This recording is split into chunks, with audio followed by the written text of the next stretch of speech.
warahmatullahi wabarakatuh. Kembali berjumpa dengan saya, Hersbono Arif, dari Forum News Network. Di tengah gonjang-ganjing mendapat perlawanan dari dalam, dari para penyidik, penyelidik, dan juga karyawan lainnya di KPK, Ketua Komisi Pemberantasan Korupsi Firly Bahuri masih berani menepuk dada. Hari ini Wali Kota Bandung, YM, ini maksudnya Yana Mulyana, ditangkap menyusul Bupati Meranti. Saya pernah ngomong di rakor pencegahan korupsi beberapa bulan lalu. Hari ini kami buktikan KPK masih ada, ujar Firly dalam keterangan tertulisnya pada hari Jumat kemarin. Benarkah klaim Firly, operasi tangkap tangan atau OTT itu merupakan bukti KPK masih ada dan bukan hanya sekedar pengalian isu? Sebab kalau melihat kasusnya, skala korupsinya itu levelnya ya hanya level daerah, bukan kasus-kasus korupsi skala besar, big fish sebagaimana dimaksudkan dulu pada pembentukan awal KPK. Bahkan akun rakyat jelata yang saya duga kuat ini dikelola oleh para pegawai KPK yang melakukan perlawanan dari dalam terhadap Firly, ini tangkap tangan OTT ini diledek sebagai OTT tebang pilih.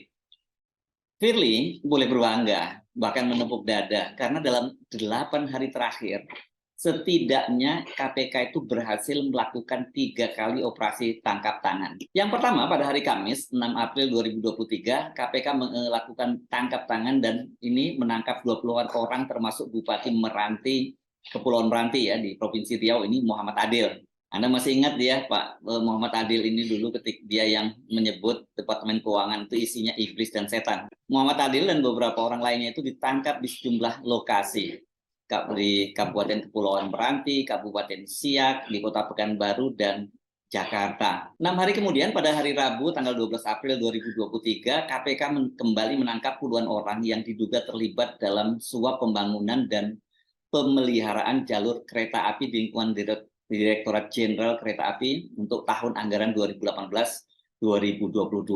Sebanyak 25 orang ditangkap di Semarang, Depok, Jakarta, dan Surabaya. Namun dari 25 orang itu hanya 10 orang yang kemudian dijadikan tersangka. Setelah itu 2 hari berselang, yakni Jumat tanggal 14 April 2023, tim KPK kembali melakukan tangkap tangan. Kali ini lumayan, yang ditangkap adalah Wali Kota Bandung, Yana Mulyana, yang diduga menerima suap dalam pengadaan CCTV dan jaringan internet di Kota Bandung. Tapi kalau Anda perhatikan ada yang cukup menarik dari fenomena 3 tangkap tangan tadi.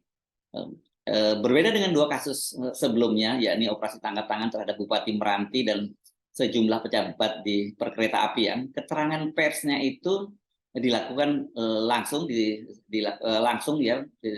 berhadapan dengan media itu oleh pimpinan KPK. Pada OTT, Bupati Kepulauan Meranti, konferensi pers dipimpin oleh Wakil Ketua KPK Alexander Marwata. Pada saat konferensi pers, operasi tangkap tangan di Direktorat Jenderal Kereta Api itu dipimpin oleh Wakil Ketua KPK Yohanes Tana. Nah, untuk OTT Wali Kota Bandung itu tidak ada. Sampai setidaknya ketika malam ini saya menurunkan berita itu belum ada jumpa pers. Yang ada, seperti yang saya sebutkan tadi, hanya keterangan pers tertulis dari Firly Bahuri. Mari kita simak sebentar ya jumpa pers Bupati Meranti yang dipimpin oleh Alexander Marwata.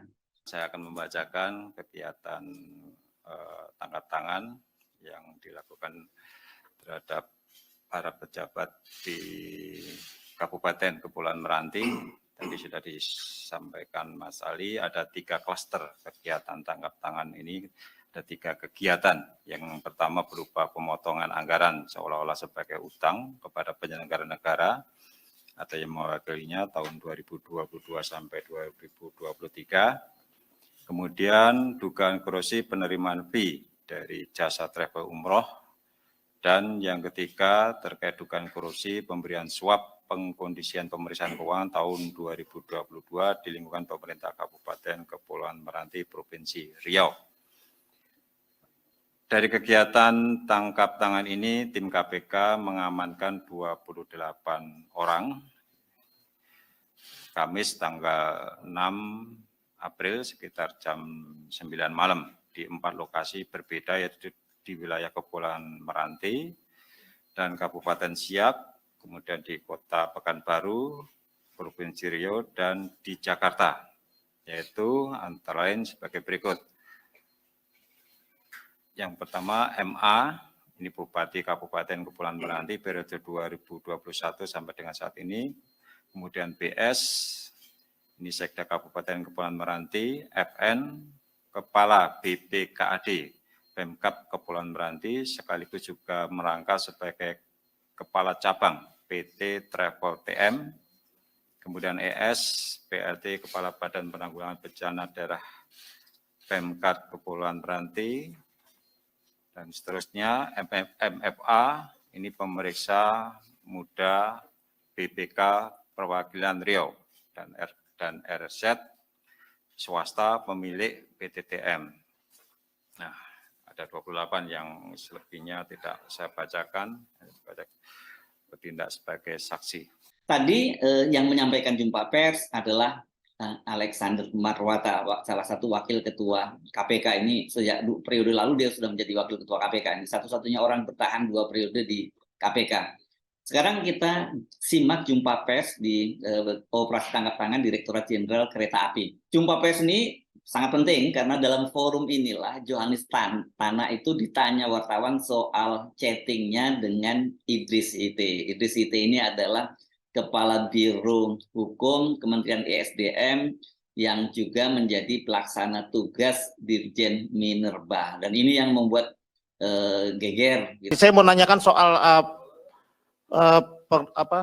terkait percakapan atau transkrip yang beredar di dunia maya bahwa ada percakapan Anda dengan Idris Hite. Ya, kebetulan Anda berdua kan sama-sama berasal dari kejaksaan, dan dalam komunikasi itu ada kesan keluh kesah tidak diperhatikan oleh pihak Jaksa Agung dan lain. Kira-kira bisa disampaikan ini kan untuk menjawab, mengklarifikasi semua yang beredar kepada masyarakat. Itu aja intinya, Pak Tanak. Makasih. Terima kasih Bang atas pertanyaan saya. Terima kasih ada pertanyaan supaya saya bisa mengklarifikasi yang sesungguhnya bagaimana. Nah, tanpa klarifikasi juga tentunya tidak baik. Nanti juga menjelekkan nama baik. Nah, seperti yang Bang Mario sampaikan bahwa saya adalah sahabat dan memang saya bersahabat dengan beliau. Saya satu kantor dengan beliau dulu, sehingga persahabatan memang itu berjalan sebagaimana mestinya. Kemudian chatting yang saya dengan beliau itu terjadi pada Oktober 2022 sebelum saya bertugas sini. Nah, itu sebelum saya bertugas sini dan kemudian menjelang saya memasuki usia pensiun. Tentunya kalau orang usia pensiun ini kan dalam kondisi yang sibuk kemudian tiba-tiba harus berhenti, tentunya kita harus mempersiapkan juga. Sama dengan seorang yang menikah, ketika akan menikah tentunya mempersiapkan juga hal-hal apa yang dia perlukan. Nah, jangan sampai nanti ketika pensiun baru kebingungan. Nah, dia sebagai sahabat saya ajak berdiskusi dengan chatting itu, tapi tidak ada hal-hal yang negatif, karena saya memang sejak S2, S3 itu mendalami masalah hukum bisnis, sehingga saya lebih tertarik untuk kemudian bergerak dalam bidang hukum bisnis. Dan saya berdiskusi dengan beliau, chatting dengan beliau bahwa saya akan melakukan pekerjaan-pekerjaan yang berkaitan dengan tentunya memberikan pendapat hukum atau legal opinion, kemudian mungkin saja memberikan hal-hal yang pengetahuan yang bersifat keperdataan kepada beliau, karena beliau itu saya senang berdiskusi dengan beliau karena beliau juga seorang yang saya anggap orang yang mempunyai kemampuan intelektual yang baik, karena beliau juga seingat saya alumni dari UI, S1, S2, dan S3.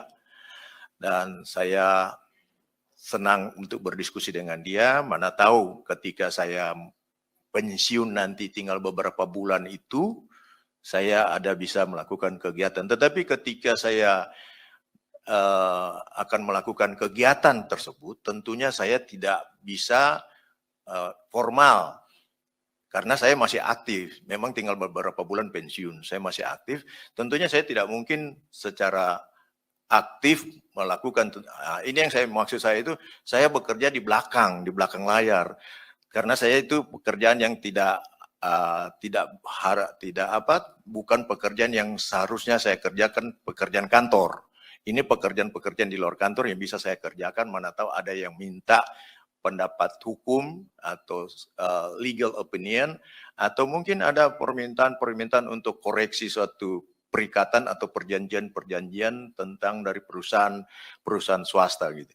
Nah, itulah yang kemudian saya nggak tahu-taunya ada di Twitter katanya. Saya sendiri bukan pengguna Twitter. Saya kira itu Bang Mario yang bisa saya sampaikan. Satu lagi, ya silakan. Iya, silakan deh. Ini kan kebetulan yang di chat itu salah satunya yang saat ini instansinya atau apa istilahnya? Pokoknya dia yang berperkara di KPK gitu. Nah ini jadi pertanyaan orang, apakah kemudian itu ada hubungannya dengan perkara yang bersangkutan di KPK? Saya paham. Itu tadi kan saya sudah bilang, Mas. Saya sudah bilang tadi sebelum saya tugas di sini. Dan itu kan chattingnya kan pada tahun lalu, tahun 2022 sebelum saya tugas di sini. Nah, sebelum saya tugas di sini itu chatting ada.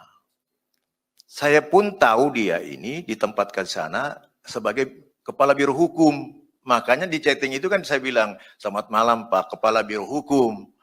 Terus terang saya berani bersumpah, ya, bahwasanya saya baru tahu ketika di sini ada seperti yang Anda sampaikan begitu, bahwa ada penang, loh ini orang ternyata PLH Dirjen Minerba. Saya baru tahu, terus terang saya baru tahu saat itu, yang saya tahu itu beliau Kepala Biro Hukum.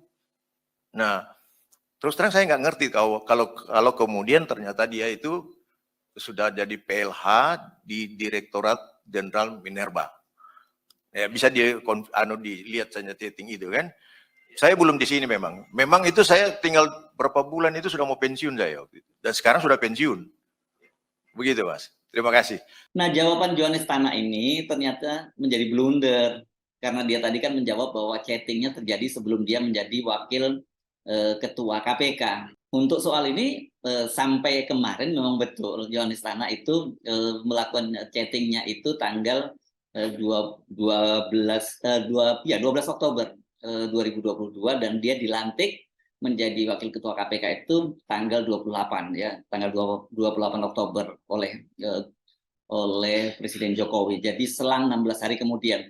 Tapi jangan lupa, seperti saya sebutkan bahwa sebenarnya Tana itu sudah dinyatakan terpilih menjadi wakil ketua KPK, jadi tinggal dilantik oleh Presiden Jokowi itu tanggal 29 September 2022. Jadi ketika dia melakukan chatting dengan Idris Hite itu sebenarnya dia sudah terpilih menjadi wakil ketua KPK. Dan yang kemudian menjadi blunder itu ternyata akun Rakyat Jelata itu masih punya bukti bahwa Johannes Tana juga melakukan kontak dengan Idris Hite itu setelah dia menjadi wakil ketua KPK. Ini yang disebut bocorannya pada part 2 itu percakapan itu terjadi pada tanggal 24 Februari 2023. Artinya dia sudah menjadi wakil ketua KPK. Nah, dari situlah kemudian Johannes Tana menyatakan bahwa ya, kata dia waktu sebelumnya betul dia melakukan chatting itu sebelum dia menjadi wakil ketua KPK, tapi bagaimana dengan bukti yang tanggal 24 Februari 2023, dia menyatakan kalau toh dia melakukan chatting dengan Idris Hite setelah dia menjadi wakil ketua KPK, tapi kan itu dilakukan sebelum surat perintah penyelidikan terhadap Idris Hite diterbitkan oleh KPK pada tanggal 5 April 2023. Ini pokoknya ngeles terus lah ya Johannes Tana ini. Bisa jadi karena tidak mau mengulang lagi ya, ditanya oleh wartawan dan kemudian berdampak blunder seperti Johannes Tana, Firly Bahuri itu sengaja menghindari wartawan. Pada tanggal 14 April, akun Rakyat Jelata itu mencuit. Ada yang mengendap-endap nih, tuan rumah F dan J. Ini maksudnya Pak Firly dan Johannes Tana. Masuk lewat backdoor pas klarifikasi dengan Dewan Pengawas KPK. Usut punya usut mereka ini takut sama wartawan dan rakyat. Memang berbeda dengan 3 pimpinan KPK lainnya, Alexander Marwata, Nurul Gufron, dan Nawawi Umulango. Mereka itu juga memenuhi panggilan Dewan Pengawas untuk pemeriksaan berkaitan dengan pemecatan Brigjen Endar Priantoro, Direktur Penyelidikan KPK. Tapi ketiga orang ini melalui pintu depan, tidak lewat pintu belakang seperti yang dilakukan oleh Firly Bahuri dan Johannes Tanak. Ketiganya juga sempat memberikan penjelasan kepada wartawan walau mereka tidak mau masuk soal yang bersifat substansi. Selain itu, bila kita cermati dalam rilis berita OTT itu yang dari 3 peristiwa tadi, OTT tadi, hanya 3 orang pimpinan KPK yang tampil. Untuk kasus Bupati Meranti oleh Alexander Marwata, untuk kasus di Direktorat Jenderal Kereta Api oleh Johannes Tanak, dan kemudian yang terakhir dalam kasus tangkap tangan Wali Kota Bandung itu yang memberikan keterangan adalah Firly Bahuri dengan catatan Firly hanya memberi keterangan tertulis. Sementara Nurul Gufron dan Nawawi Pomulango itu tidak pernah tampil. Apa ini ada kaitannya dengan posisi kelima orang itu yang berbeda dalam soal penyikapan status kasus Formula E? Firly bersama Alexander Marwata dan plus Johannes Tanak itu berada dalam satu kubu yang menginginkan statusnya ditingkatkan dari penyelidikan ke penyidikan, menjadikan Anies Baswedan sebagai tersangka. Sementara Nurul Gufron dan Nawawi Pomulango itu berada dalam kubu yang sama dengan para penyidik, menolak meningkatkan status Anies Baswedan menjadi tersangka karena belum cukup 2 alat bukti. Begitu juga soal pemecatan Brigjen Endar. Sebelumnya dalam jumpa pers penangkapan Bupati Meranti, Alexander Marwata mengklaim hal itu merupakan keputusan kolektif kolegial dari 5 pimpinan KPK. Nah, ini sekali lagi saya juga ingin menjelaskan terkait dengan pemberhentian dari Pak Endar. Ini keputusan kolektif kolegial dilakukan oleh 5 pimpinan pada rapat pimpinan. Jadi kalau selama ini di media beredar seolah-olah itu menjadi keputusan dari Pak Ketua, saya sampaikan di sini itu tidak benar. Saya ikut memutuskan karena saya ikut rapat, kan begitu. Jadi dan pemberhentian yang bersangkutan itu murni karena yang bersangkutan itu habis masa jabatannya dan itu sudah kami beritahukan sejak November tahun 2022 ya supaya yang bersangkutan dilakukan pembinaan karir di Polri. Ya, jadi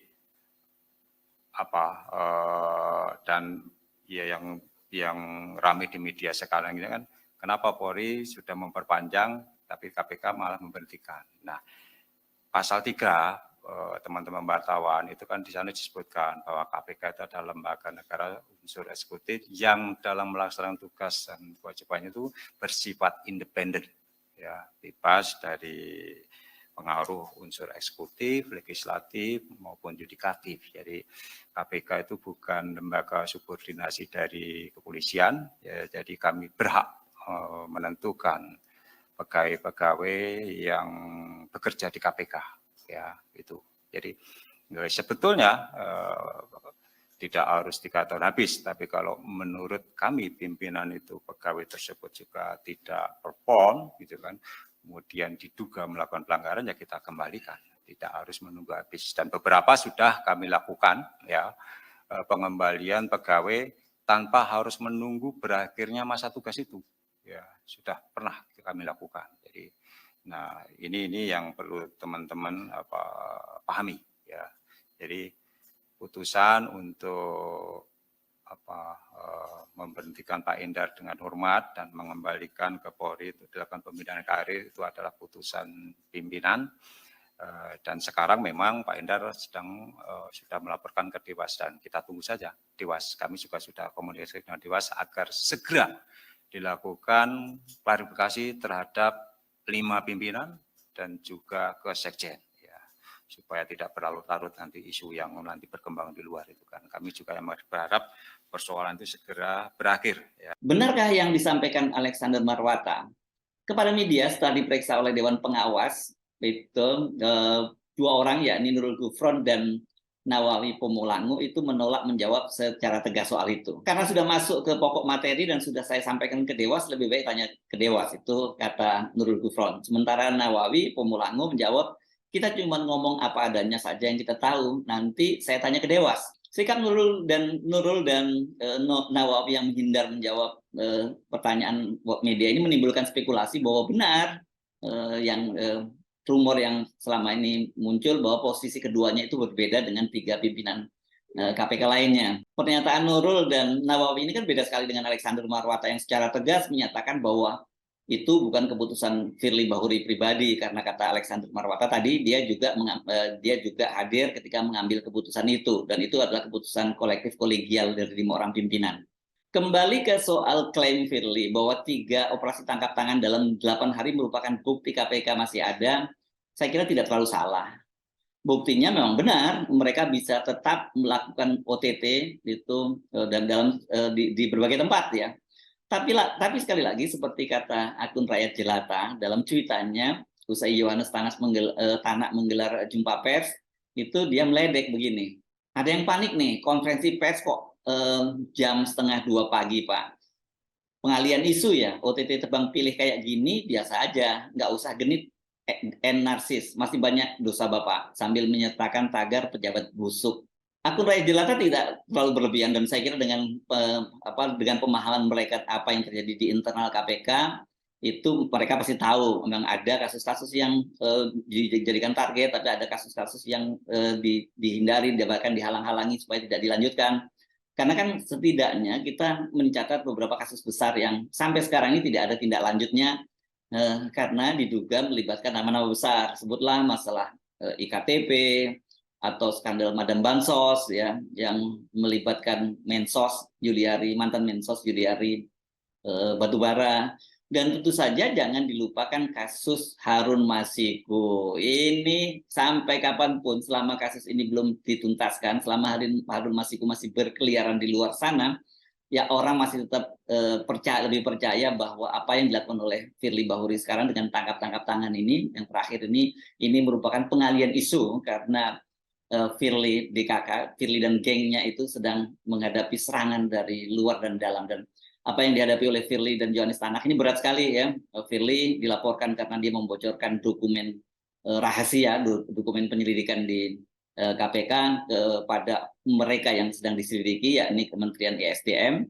Sementara Yohanes Tanak itu malah berurusan bisnis dengan orang yang sekarang sedang diselidiki oleh KPK. Saya Arif, sampai jumpa lagi. Wassalamualaikum warahmatullahi wabarakatuh.